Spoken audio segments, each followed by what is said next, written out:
السلام علیکم، میرا نام ڈاکٹر زاہد شہزاد ہے۔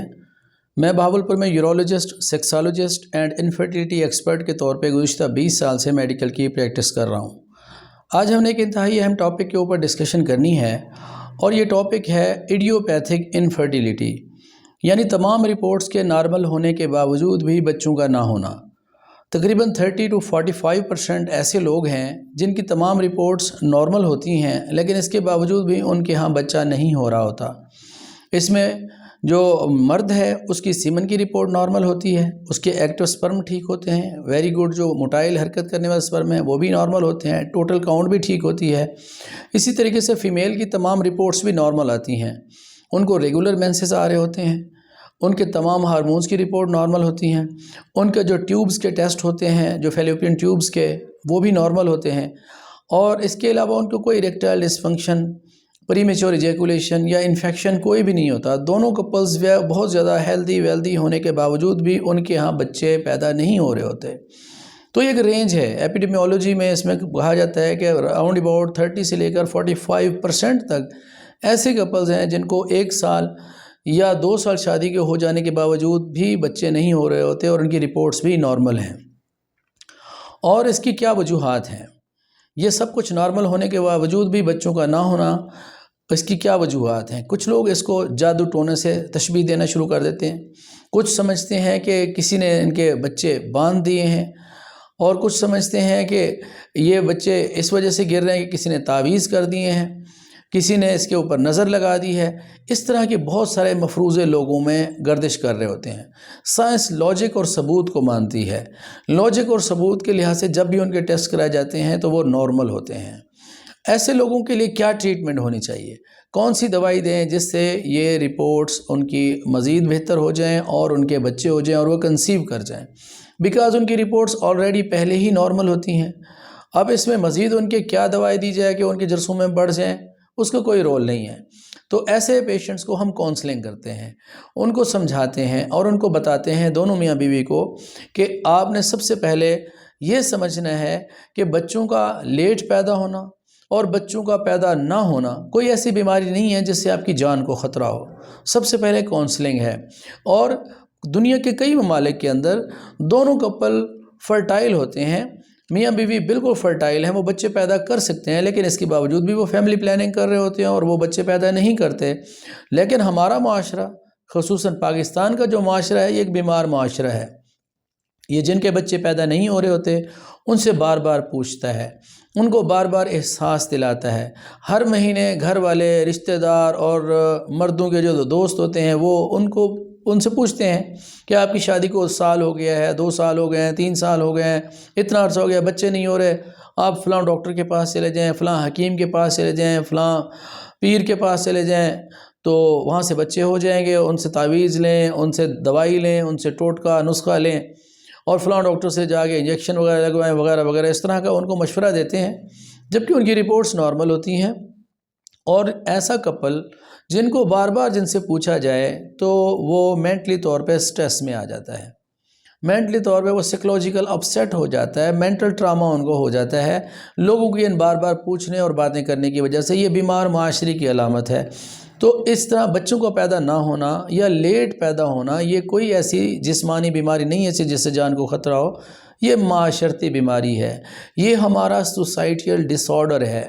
کہ یہ کپلز کو بار بار پوچھتے ہیں اور ان کو سائیکولوجیکل اپسیٹ کر دیتے ہیں، جبکہ ایڈوانس کنٹریز میں،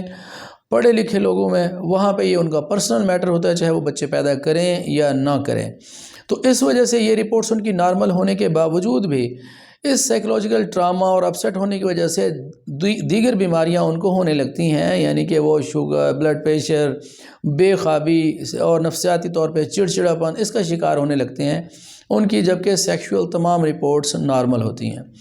جب ہمارے پاس پیشنٹ آتا ہے تو سب سے پہلے تو ہم ان کو یہی کونسلنگ کرتے ہیں کہ اس کو آپ ذہن پہ سوار مت کیجئے اور وقت کا انتظار کیجئے، یہ آپ کو پریگننسی ہو جائے گی۔ سمپل ان کو ہم کوشش کرتے ہیں کہ ایسی ملٹی وائٹامنز دیں جن کو ذرا پٹھوں میں طاقت رہے، ان کی نروز جو ہیں وہ سٹرونگ رہیں، تھوڑا بہت اینگزیولیٹک بھی ہم ساتھ ایڈ کر دیتے ہیں، کچھ موڈ ایلیویٹر بھی ان کو ایڈ کر دیتے ہیں، اور ساتھ ساتھ ان کو ہم ایڈوائز کرتے ہیں کہ آپ کوئی بچہ ایڈاپٹ کر لیں۔ ایڈاپشن کے لیے ان کو کونسلنگ کرتے ہیں تاکہ ان کی جو میسز ہیں اور وہ خود بھی ہیں وہ ذرا ان کی اٹینشن ڈائیورٹ ہو جائے۔ اس کے باوجود بھی اگر وہ پریشان ہوتے ہیں اور وہ چاہتے ہیں کہ ہمارا بچہ ہو جائے اور ہماری رپورٹس نارمل ہیں، تو پھر ہم ان کو ایڈوائز کرتے ہیں کہ ایڈاپشن کے بعد اگر آپ بچہ چاہتے ہیں تو پھر ہم ان کو IVF ایڈوائز کرتے ہیں۔ IVF یہ ہوتا ہے ان ویٹرو فرٹیلائزیشنز، یعنی ٹیسٹ ٹیوب بیبی کی طرف پھر ہم ان کو ایڈوائز کرتے ہیں کہ اگر آپ کا بچہ نیچرل طریقے سے پیدا نہیں ہو رہا اور آپ کی رپورٹس نارمل ہیں اور آپ کی عمر گزرتی جا رہی ہے، آپ کی ایڈوانسنگ ایج ہے، تو آپ IVF کی طرف چلے جائیں۔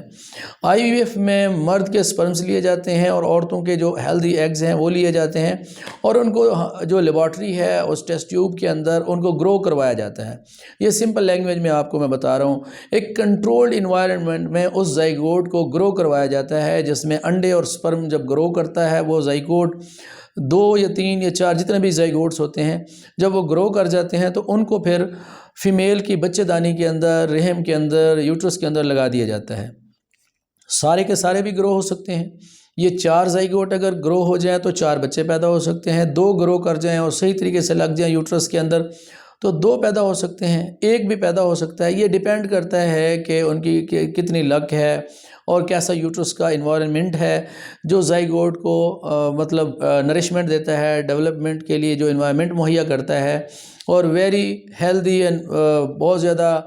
مسکولر اور ہیلدی یوٹرس ہو تو یہ سارے کے سارے بھی ڈیولپ ہو سکتے ہیں۔ تو ہم IVF کا مشورہ دیتے ہیں اور ICSI کا مشورہ دیتے ہیں، اور کچھ لوگ اگر جنڈر سلیکشن کے اوپر ڈیپینڈ کرتے ہیں کہ کوئی اس میں جنڈر سلیکشن بھی ہم نے کرنی ہے تو ہم ان کو PGD بھی ساتھ ایڈوائز کر دیتے ہیں، جس میں وہ اپنی پسند کا بیٹا یا بیٹی جو بھی سلیکٹ کرنا چاہیں تو X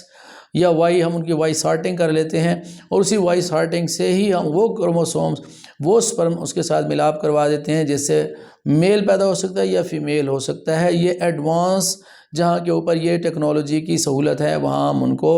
ریفر کرتے ہیں، پورا ان کا کیس بنا کے، جہاں پہ IVF اور ICSI کی اور PGD کی سہولت ہے۔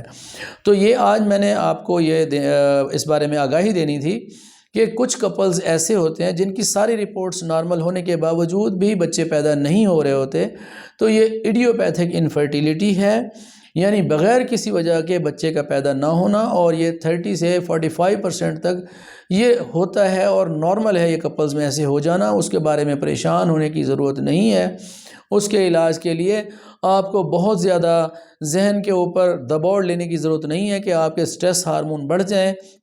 اور آپ دیگر بیماریوں کا شکار ہو جائیں اور آپ کا یہ بچے ہونے کا عمل جو ہے نا اور ڈیلے ہو جائے۔ تو اس کے لیے بہتر ہے کہ آپ ایکسپرٹس کے پاس تشریف لے آئیے، جیسے میل انفرٹیلیٹی ہم ان کو ڈیل کرتے ہیں، ہمارے پاس تشریف لے آئیے، کپل بھی ہمارے پاس آ سکتا ہے، ان کی رپورٹ کو ہم ریویو کریں گے، اسیس کریں گے، ایویلویٹ کریں گے، اور پھر ہم دیکھیں گے کہ یہ کپل جو ہے اس کو واچفل ویٹنگ میں رکھا جا سکتا ہے،